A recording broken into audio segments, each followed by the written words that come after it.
পেহেলগাঁওয়ে যে জঙ্গি হামলা হয়েছে, এই বিষয়ে আপনার কি প্রতিক্রিয়া, কি বলবেন? এটা নারকীয় মর্মান্তিক ঘটনা। এই ধরনের ঘটনা সবাইকে মর্মাহত। আমরা সবাই দুঃখিত এবং যারা নিহত হয়েছে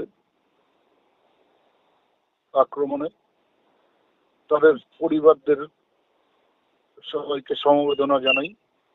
হুম। আর সাথে সাথে এটা বলবো যে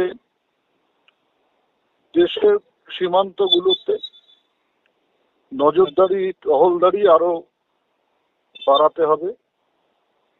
কারণ অন্যের উপর দোষ চাপিয়ে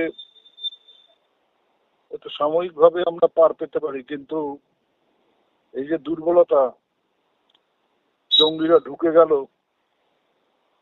আবার আমরাই বলছি যে তারা বেরিয়ে পাকিস্তানে চলে গেল, এটা তো আমাদের কাছে মানে খুব একটা মানে দুর্বলতার ব্যাপার যে কি করে এরকম ঢুকলো, আবার এরকম এত বড় একটা ঘটনা ঘটিয়ে দিয়ে তারা বেরিয়ে চলে গেল। এটা লজ্জার ব্যাপার বটে। এটা দেশের শত্রুদের মুখে হাসি ফোটায়। এগুলো বন্ধ হওয়া দরকার।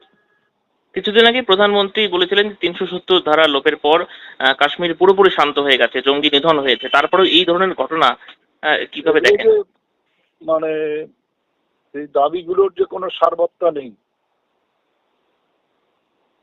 এখনো যে জঙ্গি কার্যকলাপ উপত্যকায় আছে, গতকালের ঘটনা সেটাকে আবার চোখে আঙুল দিয়ে দেখিয়ে দিল। আত্মসন্তুষ্টিতে না ভুগে, হাম্বড়া ভাব না দেখিয়ে